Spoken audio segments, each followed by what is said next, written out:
Hello everyone. So welcome you all on the YouTube channel of Success Tree Punjab. I am Naina and today is your science class. This class is useful for your PSTET and other teaching exams. तो आज हम mix question science के discuss करने वाले हैं. तो पहले आपने क्वेश्चन को अच्छे से रीड करना है, उसके बाद आंसर करने की कोशिश करनी है. चलिए फिर विदाउट वेस्टिंग एनी टाइम हम आज की जो क्लास है उसको शुरू करते हैं. So this is your first question जिसमें पूछा गया है करेक्टली मैच पेयर के बारे में. यानी कि एक तरफ टाइप ऑफ पॉल्यूटेंट दिया है, दूसरी तरफ कि वो कौन सा डिजीज कॉज करता है. जैसे कि आर्सेनिक, मर्करी और कैडमियम, ये जो पर्टिकुलर पॉल्यूटेंट्स हैं ये कौन सा डिजीज कॉज करते हैं. तो बताएं आंसर, आपके अकॉर्डिंग आंसर क्या होगा. तो देखिए अगर इस क्वेश्चन को अगर आप ध्यान से पढ़ो तो ये जो तीनों के तीनों पेयर हैं वो इनकरेक्टली मैच है, क्योंकि आर्सेनिक क्या कॉज करता है आपका ब्लैक फुट डिजीज. ठीक है, आर्सेनिक कॉज करता है आपका ब्लैक फुट डिजीज और मर्करी करता है मिनामाटा डिजीज. मिनामाटा डिजीज जो कि एक न्यूरोलॉजिकल डिसऑर्डर होता है. और कैडमियम कॉज करता है आपका इटाई इटाई डिजीज जो कि बोन से एसोसिएटेड है. ठीक है, तो देखते हैं इसकी एक्सप्लेनेशन एक बार अच्छे से देख लो.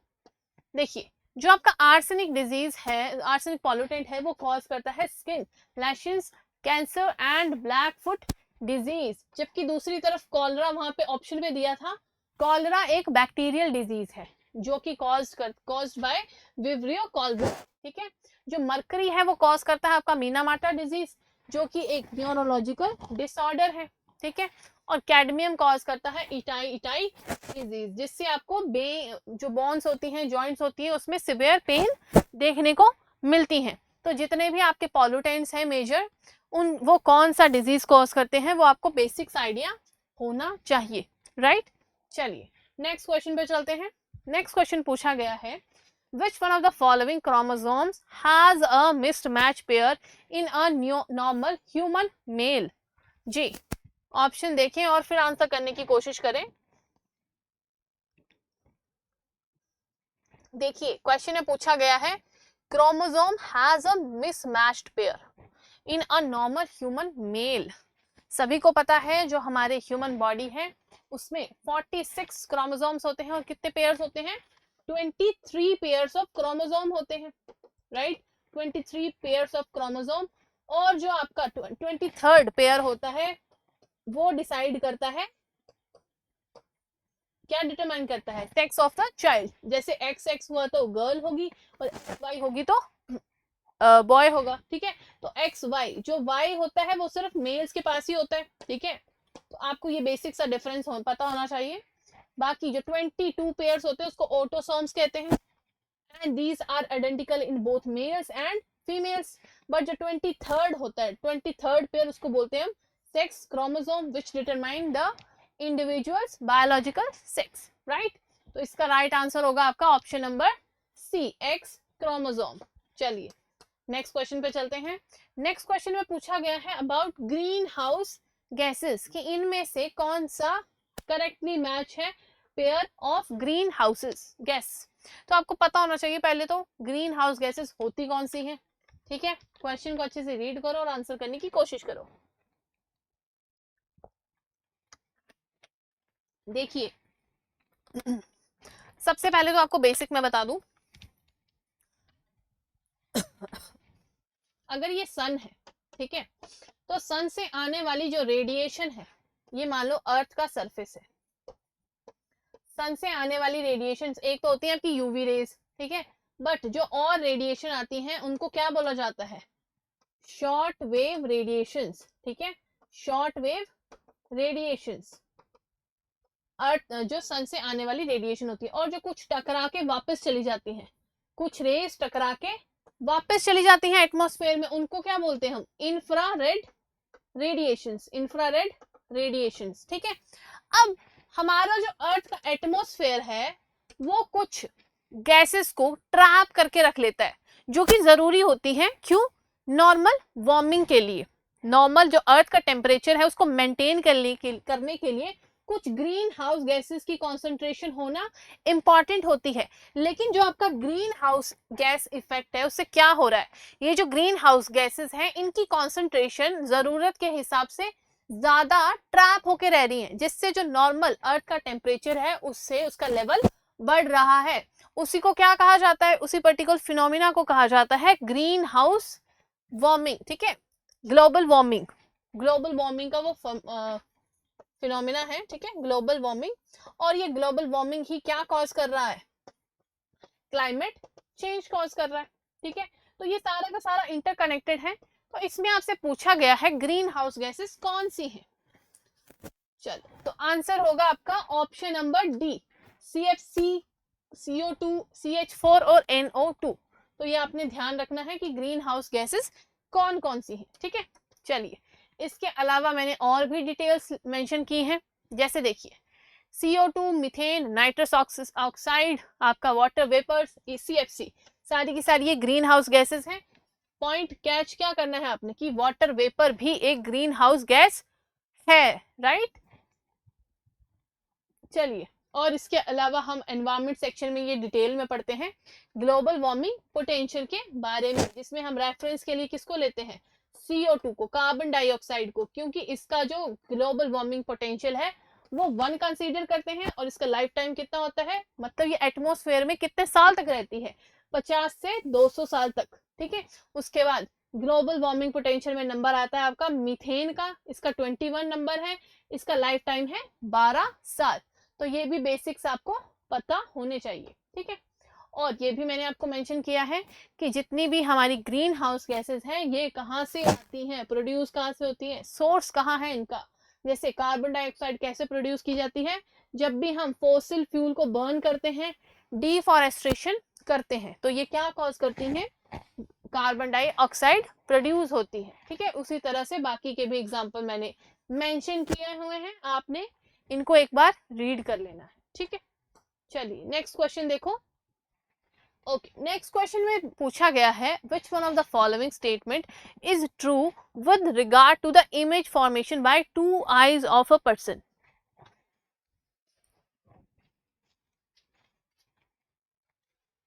ओके, तो देखो ये जो हमारी ह्यूमन आईज है उससे एसोसिएटेड ये क्वेश्चन है, जिसमें आपसे पूछा गया है कि जब भी हम किसी इमेज को देखते हैं अपनी दोनों आंखों से तो हमें कैसा विजन दिखाई देता है। देखिए, both eyes see exactly the same image, और one eye see half portion of the object, both the eyes combine the two images seen by them, या each eye sees a slightly different image। देखिए, अगर आप अपने हाथ को भी एक आंखों पे रखोगे और दूसरी पे देखोगे तो आप ये नोटिस करोगे कि आपको अलग अलग तरह की थोड़ा सा स्लाइट डिफरेंस देखने को मिलता है। तो answer will be your option number 4 कि दोनों आंखें थोड़ी सी स्लाइटली डिफरेंट इमेज बनाती हैं। ठीक है, तो इससे एसोसिएटेड आपने जल्दी से सोचना है कुछ फैक्ट्स हमारी ह्यूमन आईज के बारे में। ठीक है, ह्यूमन आईज के बारे में कुछ फैक्ट्स जल्दी से नोट डाउन कर ले। पहले तो हमारी आईज में कौन सा लेंस होता है, कॉन्वेक्स लेंस होता है। ठीक है, सबने पढ़ा है ना। इसके अलावा कैसी इमेज बनती है, रियल प्लस इन्वर्टेड इमेज हमारी आंखों में बनती है। बनती कहाँ पे है, रेटिना पे इमेज बनती है।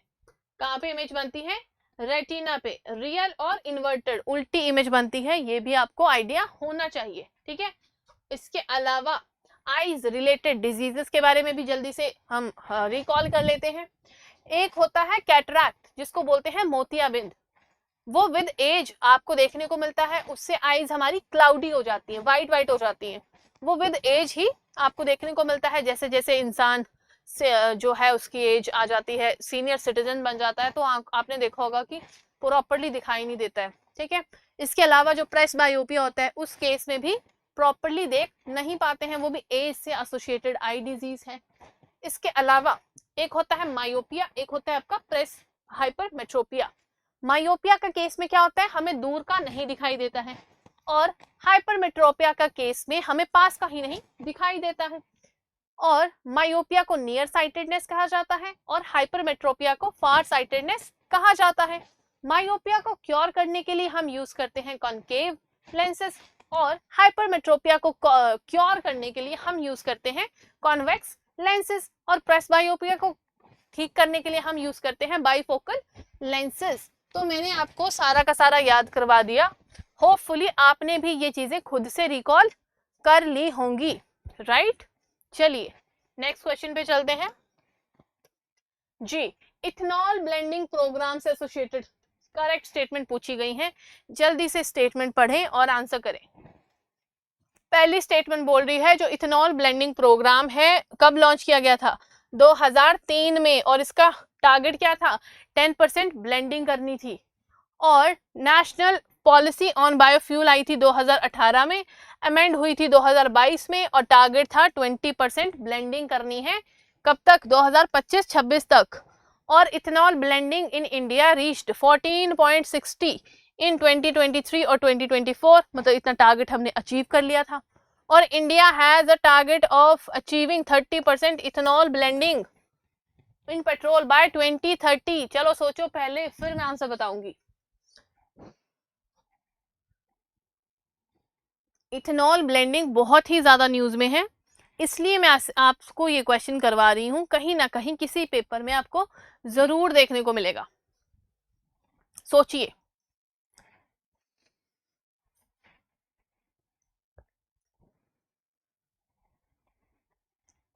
ऑलराइट, होपफुली आपने इथेनॉल ब्लेंडिंग के बारे में क्वेश्चन को अच्छे से पढ़ लिया है, आंसर दे दिया है। तो देखिए, सही तो आपकी सेकंड, थर्ड और फोर्थ स्टेटमेंट है।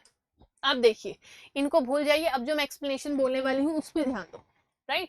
देखिए, जो आपका इथेनॉल ब्लेंडिंग प्रोग्राम है उसमें किया क्या जा रहा है, पेट्रोल में मिक्स किया जा रहा है आपका इथेनॉल, इथेनॉल को मिक्स किया जा रहा है पेट्रोल में, ताकि हम डिपेंडेंट ना रहे ज्यादा, और जो हमारा फॉरेक्स रिजर्व है वो इंडिया में ही रहे, मतलब ज्यादा डॉलर हमें खर्च ना करने पड़े, क्योंकि बाहर से ही मंगवा रहे हैं ना, पेट्रोल वगैरह तो बाहर से ही सप्लाई आ रही है इंडिया में।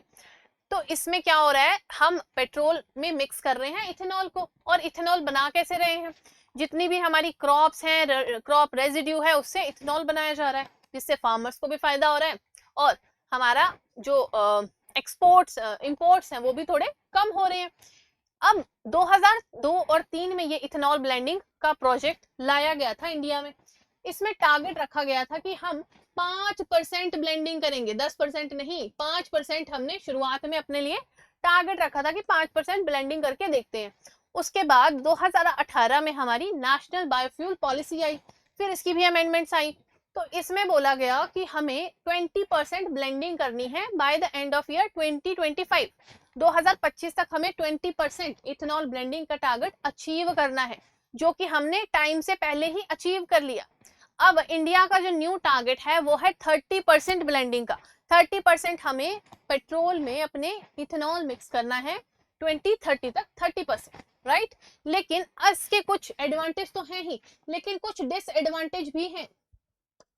आपने सुना होगा गाड़ियों की माइलेज एवरेज कम हो गई है, स्पेशली जो ओल्ड व्हीकल्स हैं, जो मैन्युफैक्चर किए गए हैं बिफोर 2020, ठीक है, 2017-18 के जो पहले के व्हीकल है ना, ओल्ड व्हीकल, वो प्रॉपरली माइलेज नहीं दे पा रहे हैं, उनकी एवरेज कम हो रही है, राइट। तो ऐसे भी कुछ इश्यूज आ रहे हैं, तो अभी अपकमिंग टाइम में देखेंगे हम कि ये प्रोजेक्ट जो है वो पूरी तरह से सक्सेसफुल रहेगा या नहीं।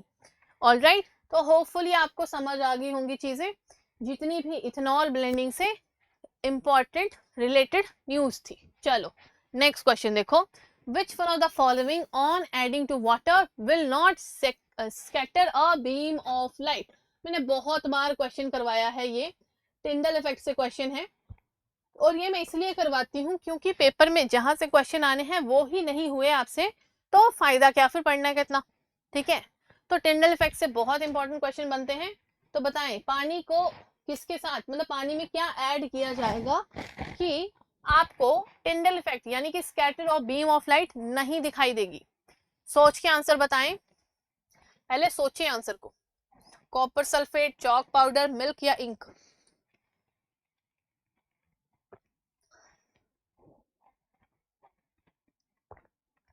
देखिए, एक होते हैं आपके होमोजेनियस सोल्यूशन, ठीक है, एक होते हैं आपके होमोजेनियस सोल्यूशन, एक होते हैं हिट्रोजेनियस सोल्यूशन।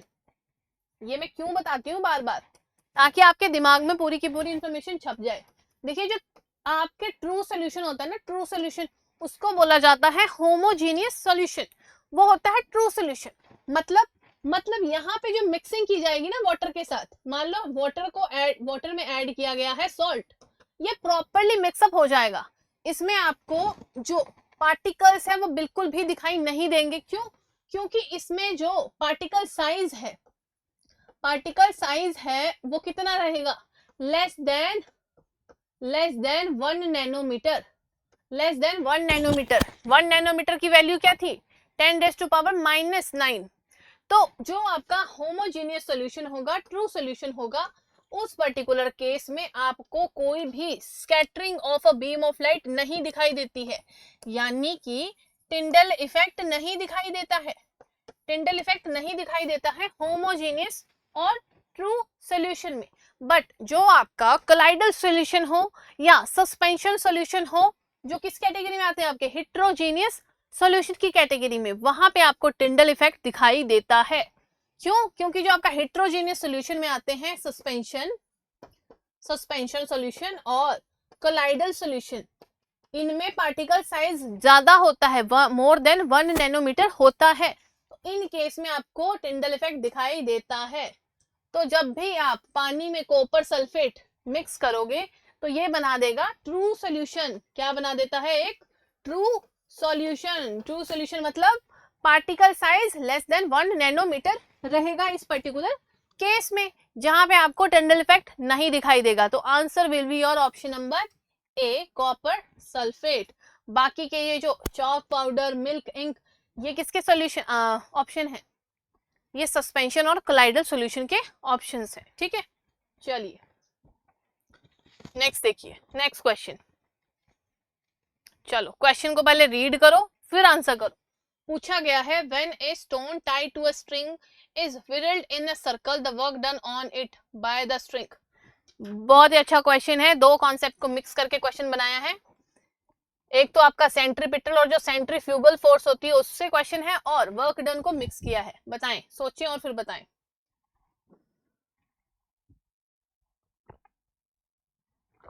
इसमें आपसे जो क्वेश्चन पूछा गया है, देखिए पूछा है जब भी आप एक स्टोन को किसी धागे से, पेन के धागे से बांध के घुमाना शुरू कर दो एक सर्कल में, तो उसके द्वारा कितना वर्क डन किया गया है, पॉजिटिव, नेगेटिव, जीरो, या depend on the mass of the stone. तो उस स्टोन के द्वारा, पत्थर के द्वारा क्या वर्क डन किया गया है। देखिए पहले तो जल्दी से याद कर लो वर्क डन होता क्या था। वर्क डन का फॉर्मूला क्या था, force into displacement into cos theta. याद आ गया ना, कॉस थीटा क्या बताया था मैंने, जब भी कॉस थीटा की वैल्यू हो 0 डिग्री, ठीक है, कॉस थीटा की वैल्यू कितनी हो 0 डिग्री, तब पॉजिटिव वर्क डन होता है, क्योंकि कॉस थीटा जब 0 होता है तो इसकी वैल्यू होती है 1, तो वर्क डन होगा आपका पॉजिटिव। और जब भी कॉस थीटा की वैल्यू हो 90 डिग्री, तब वर्क डन होगा 0, क्योंकि 0 होती है कॉस 90 की वैल्यू। और कॉस थीटा जब आपका हो 180 डिग्री, तब -1, ठीक है, -1, और वर्क डन होगा आपका नेगेटिव। तो जब भी आप किसी स्ट्रिंग के साथ बांध के इसको प्रॉपरली ऐसे मूव करवाओगे, ठीक है, ऐसे मूव करवाओगे, तो वर्क डन कितना होता है 0। क्यों? क्योंकि 90 डिग्री के एंगल बन रहे हैं ना, देखो यहाँ पे ये 90 डिग्री का, फिर यहाँ पे ये आगे को जा रहा है, यहाँ पे भी 90 डिग्री का, यहाँ पे भी कितने एंगल बना रहा है, हर जगह कितने का एंगल बन रहा है 90 90 90। और क्या होता है, कॉस थीटा 90 डिग्री वैल्यू क्या है 0, तो वर्क डन भी कितना हो गया 0। और कौन सी फोर्स लगी है, सेंट्रीफ्यूगल या सेंट्रीपिटल, ये आप मुझे कमेंट सेक्शन में जरूर बताना कि जब भी अप्लाइड फोर्स इनसाइड लगती है तब उसका नाम क्या होता है, अगर आउटसाइड लगती है तब उसका नाम क्या होता है। ऐसी फोर्स जो सर्कुलर मोशन कॉज करवाती है और लगती है इनसाइड, तब कौन सी फोर्स होती है वो बताना मुझे आप सभी कमेंट सेक्शन में जरूर बताना, फिर मैं आपको नेक्स्ट क्लास में जरूर बताऊंगी आंसर क्या था। चलो नेक्स्ट क्वेश्चन देखो, In order to save the stored food grains from insect, farmer usually mixed with them. Neem leaves के साथ मिक्स किया जाता है मैंगो लीव्स या पीपल लीव्स या ऑरेंज लीव्स, बताएं। बहुत ही अच्छी प्रॉपर्टीज होती हैं इस लीव्स की जो कि इंसेक्ट्स को दूर रखती है। ओके, होपफुली अब तक आंसर दे दिया होगा। आंसर होगा आपका option number A, Neem leaves. Antiseptic properties होती है इसकी, ठीक है। और आपने नीम कोटेड यूरिया के बारे में भी सुना होगा। नीम कोटेड यूरिया, यूरिया को किससे कोट किया जाता है, मिक्सअप किया जाता है नीम के साथ, ताकि इलीगल वो ना हो इसका ट्रेड, ठीक है, इसलिए। चलिए next question. Bioremediation is the technology which is being extensively utilised in controlling. Okay, एक बायोरेमिडिएशन करके टेक्नोलॉजी है, ये किससे एसोसिएटेड है? ग्लोबल वार्मिंग से, मेल्टिंग ऑफ ग्लेशियर से, ओजोन डिप्लीशन से या हैवी मेटल पॉल्यूशन से?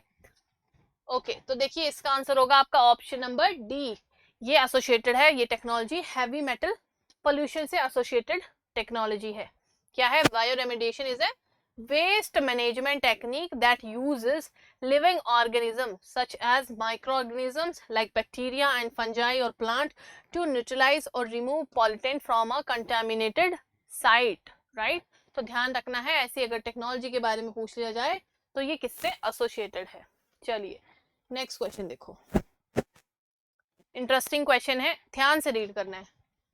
दो स्टेटमेंट आपको दी गई हैं। पहली स्टेटमेंट कह रही है it is a common observation that if we place a glass of ice water on a table at room temperature the ice water will get warmer. मतलब अगर हम आइस वाटर को टेबल पे रख दें रूम टेम्परेचर पे, तो जो आइस वाटर है वो भी थोड़े टाइम के बाद वार्म हो जाएगा, गर्म हो जाएगा। सेकेंड स्टेटमेंट बोल रही है heat is energy that flow between a system and its environment because of a temperature difference between them.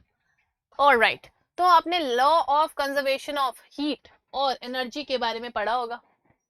उसमें एक ही चीज के बारे में बात की जाती है law of conservation of energy में, कि जो एनर्जी है, अब एनर्जी किसी भी फॉर्म में हो सकती है, हीट भी क्या है, जैसे साउंड एक फॉर्म ऑफ एनर्जी है, सिमिलरली हीट भी क्या है, एक फॉर्म ऑफ एनर्जी है, ठीक है। तो एनर्जी क्या होती है, ना तो हम उसको क्रिएट कर सकते हैं, ना ही क्रिएट कर सकते हैं, ना ही डिस्ट्रॉय कर सकते हैं, बट क्या होती है, एनर्जी क्या करती है, ट्रांसफॉर्म होती है वन फॉर्म से दूसरी फॉर्म की तरफ।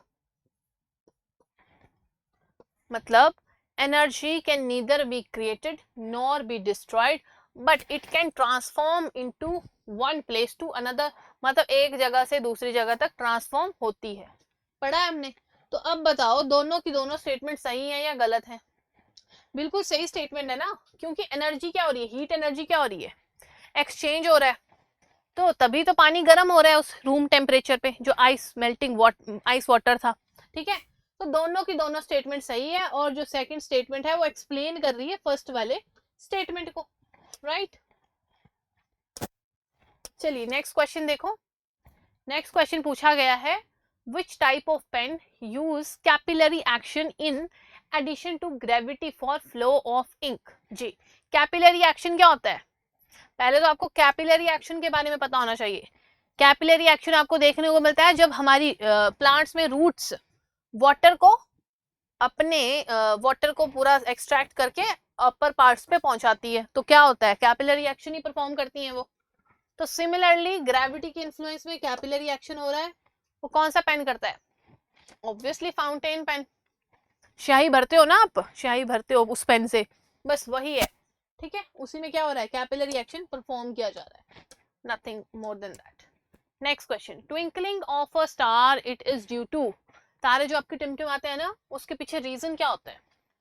Interference of light, refraction of light, polarisation of light या डिफ्रैक्शन ऑफ लाइट? जी, मोस्ट कॉमन क्वेश्चन, बताएं जरा। ओके, होपफुली अब तक आपने आंसर दे दिया होगा, ठीक है। देखिए रिफ्रैक्शन ऑफ लाइट के करके हमें तारे टिमटिमाते हुए दिखाई देते हैं, क्योंकि जब भी लाइट एक जगह से दूसरी जगह पे मीडियम एक्सचेंज होता है तो हमें क्या दिखाई देता है, स्पीड ऑफ लाइट चेंज होती है, फिर हमें इल्यूजन दिखाई देते हैं, ठीक है। क्योंकि एक्चुअल पोजीशन हम नहीं आइडेंटिफाई कर सकते हैं स्पेस में, राइट। चलो नेक्स्ट क्वेश्चन देखो। Two objects of different masses falling freely near the surface of moon would. Okay, दो ऐसी चीजें हैं, उनको अलग अलग उसकी मान लो, फॉर एग्जांपल एक आपका पेन है, एक आपकी नोटबुक है, हमने दोनों को नीचे गिरा दिया। अगर हम नीचे धरती में ऐसा कर रहे हैं, धरती में गिरा रहे हैं, तब या नोटबुक पहले गिरेगी या पेन पहले गिर जाएगा, ठीक है। तो बट सेम चीज अगर हम परफॉर्म करें मून में हम दो चीजों को, डिफरेंट मास के ऑब्जेक्ट्स हैं, उनको सिमिलर उसमें गिराने की कोशिश करें, तो पहले क्या होगा, हैव्स उनकी वेलोसिटी सेम रहेगी, डिफरेंट एक्सेलरेशन रहेगी, experience force of same magnitude, या undergo a change in their inertia. क्या होगा, क्या होगा, have same velocity at any instance, क्योंकि वहां पे एयर रेजिस्टेंस ही नहीं है, मून में तो एटमॉस्फेयर ही नहीं है ना, तो क्या होगा, सेम स्पीड होगी उनकी, ठीक है, सेम वेलोसिटी, ठीक है, चाहे वो भारी हो, मास ज्यादा हो या कम हो, डजंट मैटर एट ऑल, क्योंकि एयर रेजिस्टेंस ही नहीं है, रोकने वाली कोई चीज ही नहीं है, एटमॉस्फेयर ही नहीं है मून में, राइट। चलो नेक्स्ट क्वेश्चन देखो। नेक्स्ट क्वेश्चन में आपसे पूछा गया है, bat can a certain distance, direction, nature and size of the obstacle at night, this is possible by reflection of the emitted, alright. देखिए, जो हमारा इलेक्ट्रोमैग्नेटिक स्पेक्ट्रम है उसमें आप अल्ट्रासोनिक वेव्स के बारे में भी पढ़ते हो, तो आपने बस आंसर बताना है, और मैंने आपको कहा था याद कैसे रखना है, इलेक्ट्रोमैग्नेटिक स्पेक्ट्रम याद कैसे रखना है, इस तरह से GX UV IMR, जी से आ गई आपकी गामा रेज, एक्स से एक्स रेज, यू से अल्ट्रा वायलेट रेज, वी से विजिबल स्पेक्ट्रम, आई से इंफ्रारेड, एम से माइक्रो वेव्स, और आर से रेडियो वेव्स। और सबसे ज्यादा लॉन्गेस्ट वेवलेंथ किसकी होगी, रेडियो वेव्स की लॉन्गेस्ट वेवलेंथ, ठीक है, लॉन्गेस्ट वेवलेंथ होगी। बट वही शॉर्टेस्ट क्या होगा, फ्रीक्वेंसी सबसे कम होगी आपकी रेडियो वेव्स की, और गामा रेज की हाईएस्ट फ्रीक्वेंसी होगी, ठीक है, हाईएस्ट फ्रीक्वेंसी होगी। और वी यहाँ पे है आपका विजिबल स्पेक्ट्रम, जिसमें हम पढ़ते हैं विबग्योर के बारे में, विबग्योर के बारे में, ठीक है। वी से वायलेट, आई से इंडिगो, ब्लू, बी से ब्लू, जी से ग्रीन, वाई से येलो, ओ से ऑरेंज, और आर से रेड। यहाँ पे हाईएस्ट वेवलेंथ किसकी है, रेडियो रेड कलर की, ठीक है, और वायलेट की सबसे कम, ठीक है। तो इसलिए स्कैटरिंग सबसे कम कहाँ पे देखने को मिलती है हमें, रेड कलर में, और सबसे ज्यादा स्कैटर कौन सा कलर होता है, वायलेट कलर, ठीक है। तो ये हमने बेसिक पढ़ा हुआ है ना, ये बेसिक हमने बहुत बार पढ़ा हुआ है। चलो क्वेश्चन पे वापस आते हैं, ठीक है। तो आंसर होगा आपका option number A, ultrasonic waves from the bat, क्योंकि जो आपकी बैट है वो क्या प्रोड्यूस करती है, अल्ट्रासोनिक वेव्स, जो कि जैसे ही वो वेव्स टकराती हैं किसी ऑब्जेक्ट से या इंसेक्ट से या उनके टारगेट पे, उनको पता चल जाता है कि आगे ऑब्स्टेकल है या कोई उनका वो है, ठीक है, प्रीडेटर भी हो सकता है, या वो जिसको उनका प्रे है कोई भी। तो ये क्या यूज करती हैं, एन को लोकेशन, ठीक है, to navigate and hunt at night, and they emit ultrasonic waves. अब देखो हमने क्या पढ़ा था, एक होती है इंफ्रासोनिक और एक होती है अल्ट्रासोनिक वेव्स। आपको दिख रहा है, होपफुली इस पेन से विजिबल है, हाँ जी दिख रहा है। इंफ्रासोनिक होती है, एक होती है आपकी अल्ट्रासोनिक।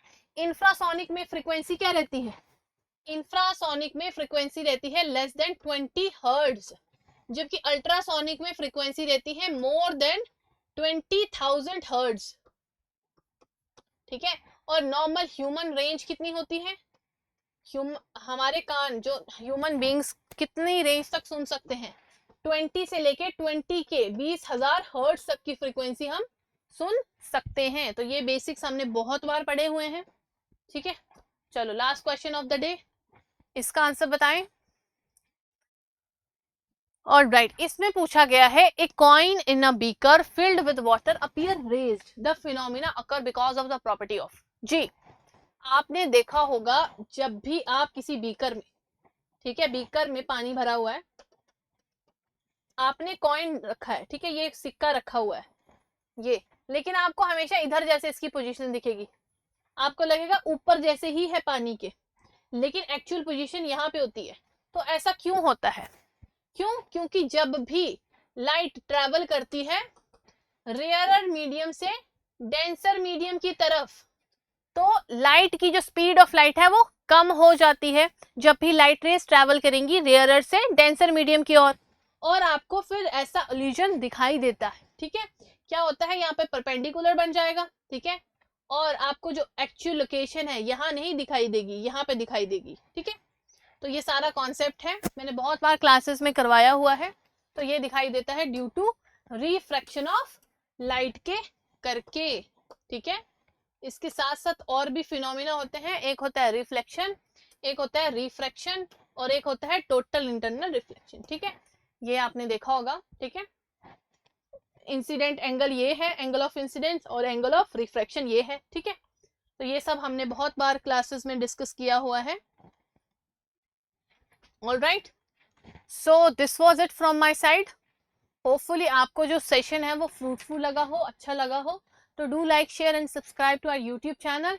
और PS टेट का भी आपको पता ही है, जल्दी ही एग्जाम हो जाएगा, और हमारा भी बैच चल रहा है। अगर उससे एसोसिएटेड कोई भी इंफॉर्मेशन चाहिए होगी तो नीचे दिए गए डिस्क्रिप्शन लिंक पे आप हमसे कांटेक्ट कर सकते हो, और टेलीग्राम चैनल को भी हमारे ज्वाइन कर सकते हो। So thank you very much everyone, take care and have a good day. Thank you so much.